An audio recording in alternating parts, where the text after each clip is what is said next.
Ini tuh mie ayam Wonogiri. Tapi rasanya dominan manis. Setahu nih, Mam. Mie ayam Wonogiri itu harusnya ya, dominannya tuh ke cita rasa yang gurih-gurih. Rada asin gitu. Tapi ya, ini kan mie ayam bakso Mbak Ragil di Jalan Kaliurang di Jogja lah ya. Barangkali yang karena lokasinya di Jogja, jadi dibuat manis sesuai lidah orang Jogja. Bisa jadi. Tapi tadi aku sempat teman-teman konfirmasi ke pegawainya, juraganya itu asli Wonogiri. Oh ya? Wonogirinya Giri Marto. Nah, setahuku, Giri Marto itu emang salah satu wilayah di Wonogiri yang sebagian besar warganya itu ya profesinya jualan mie ayam gitu. Ada ya daerah yang emang di Wonogiri yang khusus khas gitu loh, orangnya jualan mie ayam gitu. Ya, salah satunya di Giri Marto tadi. Menarik. Aku tuh penasaran soal sejarah mie ayam, sejarah gimana penjualnya dulu mulai jualan dari Wonogiri keluar kota, cita rasanya dan segala macam. Sana yuk. Boleh? Berapa lama perjalanan ke sana? Ya, sekitar 3 sampai 4 jam perjalanan pakai motor lah. Baik. Kita akan ke sana teman-teman. Oke, tapi sebelum kita ke sana, mending kita gas ini dulu. Oke, kita habiskan seporsi mie ayam di Jalan Kaliurang.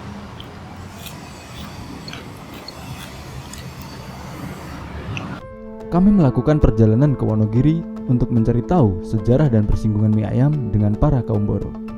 Kaum Boro sendiri merupakan sebutan untuk orang-orang asal Kabupaten Wonogiri yang pergi merantau. Kondisi geografis dan ekonomi di kota Gaplek itu membuat banyak orang akhirnya memilih untuk mencari penghidupan di luar kota. Mereka kebanyakan menyebar ke berbagai wilayah di Indonesia. Ada yang menjadi ASN, pekerja, sampai membuka usaha kaki lima. Salah satu yang cukup banyak adalah menjadi pedagang mie ayam dan juga bakso. Mie ayam bakso itu hampir setiap ini pasti ada gitu setiap jalan. Kalau mau disurvei betul-betul jarak 1 kilo mungkin nggak 500 meter 1 kilo itu pasti ada mie ayam bakso, Mas.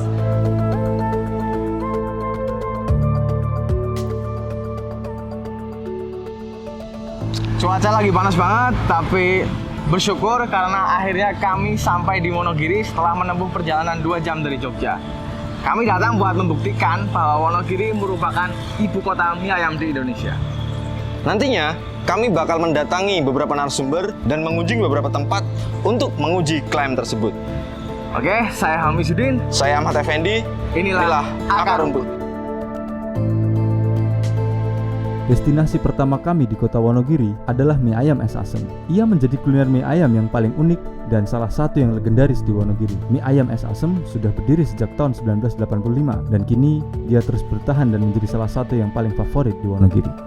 Dari penampakan ayamnya, topping ayamnya tuh kelihatan banyak dan gurih karena daun bawangnya itu banyak banget teman-teman. Ayo langsung kita cobain aja ke dalam.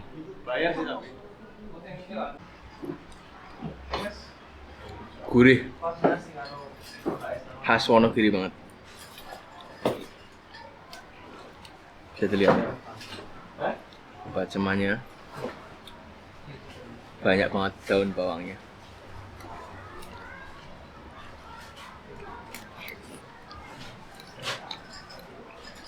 Mie-nya itu pipih.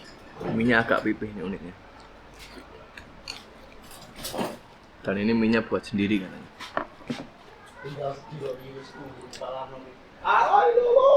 Udah nyobain kuahnya, kita tambahin sambal.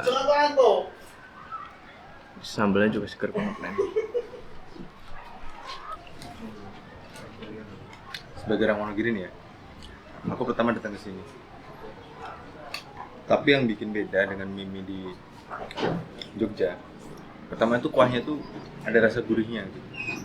Kemudian bacemannya kayak yang dibilang Am tadi, dominan daun bawang. Yang mana kalau kita nyari mie di Jogja itu hampir nggak ketemu racikan baceman yang kayak gini. Sama mie-nya ya, pipih. Kebanyakan kalau kita beli mie ayam di Jogja itu kan mie-nya rada gede, bulat. Kalau ini pipih gitu. Mie-nya produksi sendiri gitu.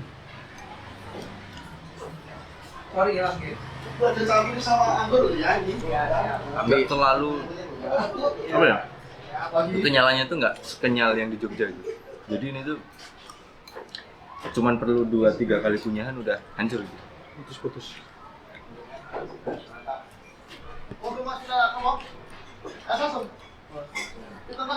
Soal mie itu relatif ya, banyak inovasi tiap warung.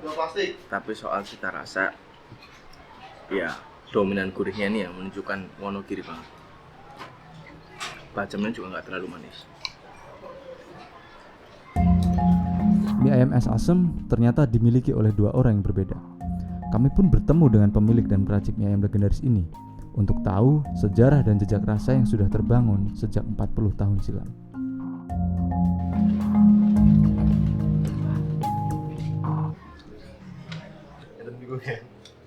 Awalnya tahun sekitar 85 itu saya di Wonogiri jualan es campur.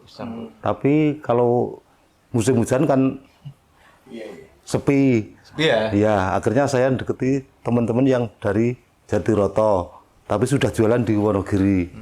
Begitu saya dekat, saya pengen tahu caranya bikin mie ayam gimana, masaknya gimana gitu. Terus ada teman yang baik ngasih tahu caranya begini. Akhirnya saya beralih jualan mie ayam. Begitu jualan mie ayam saya keliling dulu. Pakai gerobak ya? Iya, pakai dorong tuh. Begitu sampai di Bang Jeponten tuh ketemu sama bapak yang jualan es asem itu. Saya diajak berdampingan aja lah. Mari kita cari makan sama-sama gitu. Belajar namanya Pak Jangkung. Pak Jangkung? Iya. Itu rumahnya? Jatiroto. Jatiroto. Iya. Tapi dulunya tuh kurang tahu kok. Kebanyakan tuh orang Jatiroto ke Jakarta jualannya mie ayam bakso. Terus yang istri jamu, rata-rata begitu. Seperti kisah yang disampaikan Sumarno, jejak perantau Wonogiri mulai banyak tercatat pada era Orde Baru. Mereka pergi ke berbagai kota, tapi tujuan utamanya tetap Jakarta.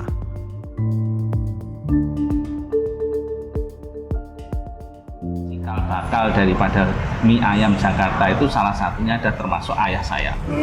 Tuh, jadi sejarahnya. Lah ayah saya itu asli daripada Wonogiri. Maka teman-temannya yang ada di Wonogiri diajak ke Jakarta semua, ikut jualan mie ayam dan laku semua. Maka sampailah mie ayam itu dikatakan mie ayam Wonogiri, asal Wonogiri. Nah itu. Bapak saya itu kan namanya Keman Sucipto.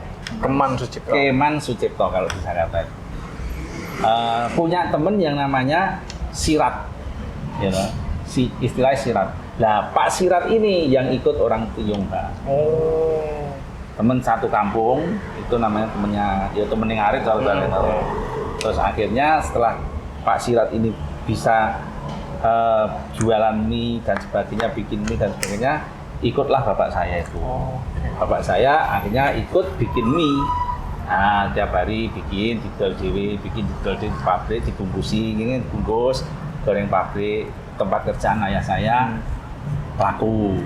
Akhirnya lama kelamaan ada yang pengen jualan nih, duit gerobak dan sebagainya. Saudarane jak rono dodol mie, anake jak rono dodol mie. Kalau pokoke sak kampung agar ngerti ning kono laris mulih gawa gawan sing ketok digawa ikut ya. Oh melu, wis ayo melu dodol kono wae kan. Tahun 90-an itu perkembangannya cukup lumayan, luar biasa. Ada banyak sekitar 50 gerobak itu sudah kita miliki untuk mengembangkan di wilayah Solo ini ya. Nah, ternyata itu kok berkembangnya pesat sekali. Jadi dari dulu orang kalau mau beli mie ayam itu pasti takut karena itu ada khawatiran minyak babi. Kan gerobak mie ayam itu mesti ada minyaknya di gini-gini. Dulu ada kekhawatiran. Iya. Nah, ini ada kekhawatiran. Itu rumah sana mie ayam kok Jakarta gore ini jarak minyak babi dan sebagainya. Nah, opini itu kan mengakibatkan orang mau beli juga takut. Nah, itu berkembang. Akhirnya berkembang, terimpislah bahwa mie ayam yang sampai sekarang ini, katakanlah dari rintisan yang kita miliki itu, akhirnya menduduki satu harapan istilahnya itu tidak ada orang yang tidak kenal dengan mie ayam. Sekarang ya, Pak. Sekarang, meskipun yang dulu mie ayam ini gelem ngerti dan sebagainya, tapi sekarang tidak ada orang yang tidak kenal dengan mie ayam. Sebagai perantau, orang Wonogiri nyatanya tak sekedar bekerja. Ada proses transfer pengetahuan soal beragam hal. Salah satunya urusan mengolah mie ayam. Kita bisa menilik dari realitas historis bahwa Solo periode kolonial atau kerajaan itu menjadi Kutorojo, ibu kotanya. Orang Wonogiri pasti akan datang ke tempat yang ramai dalam pengertian ini ada gula-gula ya, berarti semut akan datang ke gula. Nah setelah periode pasca kemerdekaan, ibu kota kan pindah ke Jakarta. Di sana otomatis banyak lahan atau tempat mata pencarian yang lowong. Nah, orang Wonogiri dengan kemampuannya sudah ditularkan dengan mie ayam, dengan bakso, bahkan ada pengembangan lagi gaplek kan itu. Itu akhirnya mereka datang dengan kemampuan berburu rezeki ke ibu kota Jakarta. Di balik proses bekerja itu ternyata diam-diam para buruh, para pelayan ini mencuri ilmu dan olahan kuliner orang Tionghoa, terus buka usaha. Nah, dengan modal yang sangat tipis, dengan etos kerja yang sangat tinggi, karena mereka nggak punya pengalaman sekolah, nggak punya pengalaman ijazah ya. Nah, jadi menggunakan pengetahuan kuliner, buka PKL pedagang di kaki lima itu di pinggir jalan. Nah, dengan itu mereka mampu berdikari dan untuk ada namanya istilahnya getok tular. Nah, jadi mengajak sepupunya, mengajak adiknya, mengajak kerabatnya, mengajak tetangganya untuk jualan mie juga. Kalau menurut saya ada beberapa analisa. Pertama, spirit merantau. Spirit merantau itu bagaimanapun menjadi etos kerja mereka, bahwa kalau hanya sekedar di rumah, di kampung itu untuk bertani, bagi mereka itu ya kalau yang punya sawah, kalau yang enggak kan repot gitu. Nah, pertama itu jiwa merantau itu sudah mendarah daging. Kedua, bahwa mie ayam ini sudah teruji zaman. Pertama itu. Ketiga, modalnya sangat tipis pun bisa jalan, cukup gerobak. Nah, kemudian ditambah lagi dengan adanya ekosistem atau jaringan pendukungnya, ketika tidak jualan mie ayam tapi ada yang menyuplai mie-nya gitu. Jadi modal gerobak aja bisa. Bahkan dulu ada orang yang ikut, orang yang membandari istilahnya, yang ngebosi. Ya udah kamu tinggal jalan istilahnya udu bau, bermodal tenaga saja. Nanti gerobak sama isen-isennya, bakmi sama ayamnya segala macam itu ada bosnya sendiri. Dia hanya sekedar menjalankan bagi hasil. Nah itu. Jadi ada 3 faktor itu yang menurut saya. Saya sering mencoba di sini, terus di warung satunya, biar bisa bedain rasanya gitu. Beda-beda Mas. Setiap warung pasti punya cita rasa khas sendiri. Misalnya ya ada yang cenderung asin, terus biasanya ada kelebihan, misalnya ada pakai daun bawang, ada yang suka pakai pangsit, ada yang suka pakai ceker, kan beda-beda. Kalau untuk di Wonogiri saat ini, karena saya juga pecinta mie ayam, seminggu tuh minimal 4-5 kali. Ada banyak pilihan, cuman kalau menurut saya yang paling cocok lidah saya hanya 2 itu. Bum sama mie ayam Rahayu. Kalau untuk mie ayam khas Wonogiri itu menurut saya yang saya tangkap itu rasa rempah-rempahnya itu taste-nya itu lebih terasa Mas. Jadi kalau manis saya kebetulan nggak begitu suka, jadi lebih cenderung rasa gurih dan rempah-rempah aromanya itu lebih berasa di lidah. Lah itu yang cocok buat saya Mas. Kalau ada yang mengklaim bahwa mie ayam bakso Wonogiri terkenal, itu sangat cocok dan pas banget. Bahwa faktanya memang iya. Contohnya di daerah Wonogiri sini, kalau mau disurvei betul-betul, jarak 1 kilo mungkin nggak 500 meter, 1 kilo itu pasti ada mie ayam bakso Mas.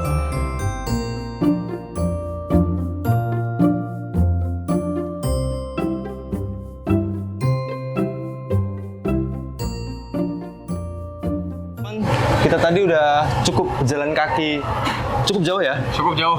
Sekarang kita udah sampai di mana, Mam? Kita sekarang ada di dalam pasar Wonogiri ya. Nah, di pasar ini kita mau nyari apa nih? Kita coba cari mie ayam yang ada di dalam pasar kota. Nah, konon nih biasanya kuliner kota yang ada di dalam pasarnya itu enak-enak. Nah, kita udah ada di depan bakso dan mie ayam Rahayu yang udah buka sejak pasar ini dibangun ulang tahun 2000. Iya kan, akhir 90-an itu pasar Wonogiri sempat kebakaran gitu kan. Kemudian dibangun ulang. Oke, kita langsung cobain aja dalamnya. Katanya yang spesial itu mie ayamnya. Gurih. Let's go.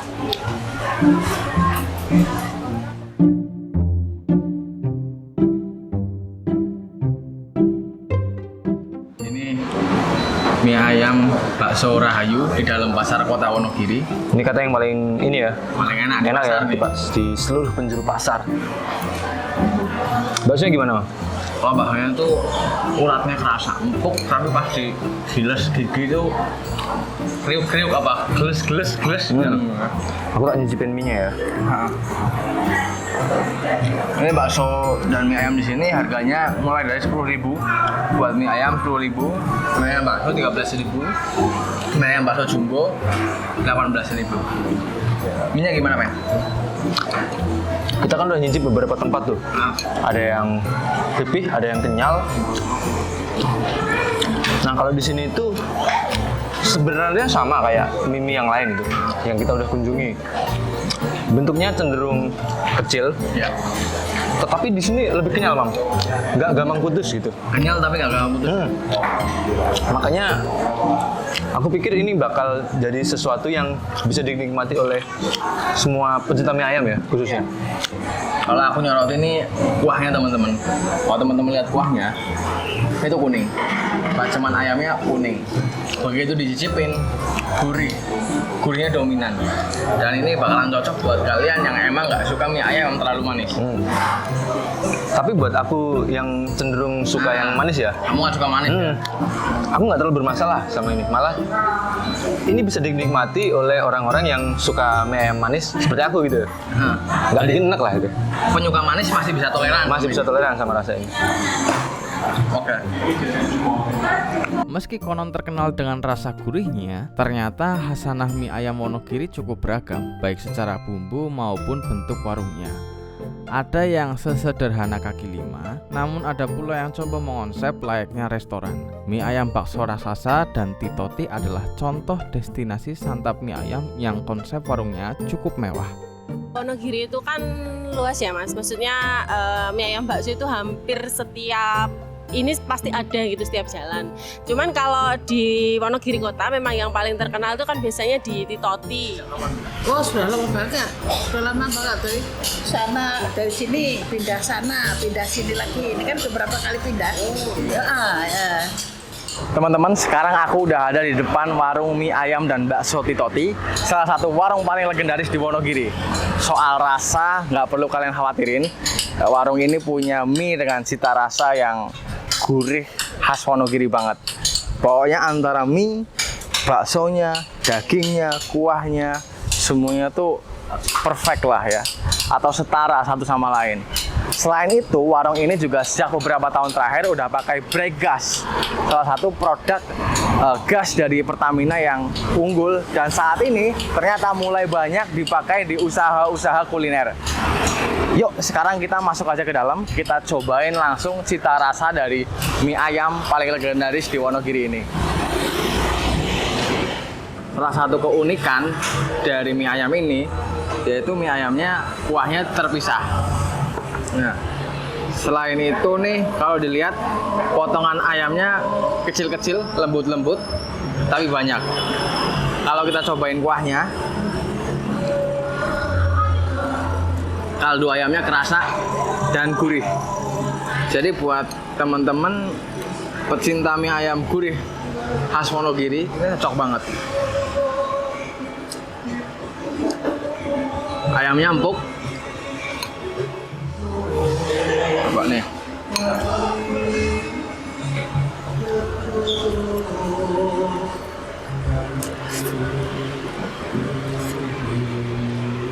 Bener kata orang-orang, mie-nya itu lembut, kenyal, dan kayak dimasaknya itu nggak terlalu mateng. Nikmat teman-teman.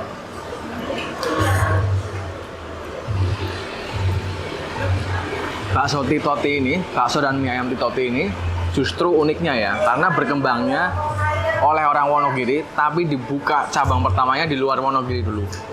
Baru setelah itu, si pemilik buka cabang di Wonogiri. Baik yang di luar maupun yang di dalam Wonogiri, itu sama-sama ramainya. Ini kalau teman-teman lihat di sekitar ini, kebanyakan ada pegawai, orang tua, sampai anak muda yang pada kemari. Dari pagi sampai tutup sekitar jam 9 malam, warung ini kayak selalu ramai. Yuk, kita lanjutin makan ya.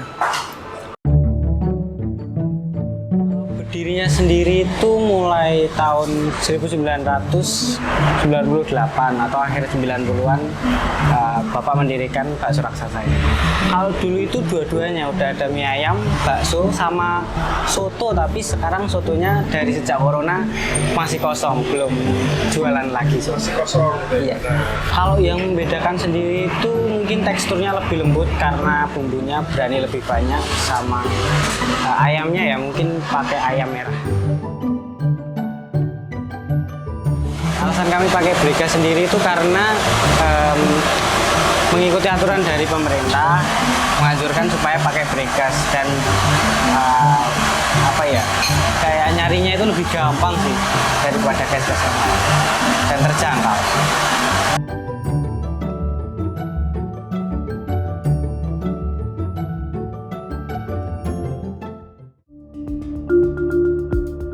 Mie ayam bukan sekedar santapan yang nikmat. Bagi sebagian orang Wonogiri, menu kuliner ini mampu mengangkat derajat dan martabat perekonomian.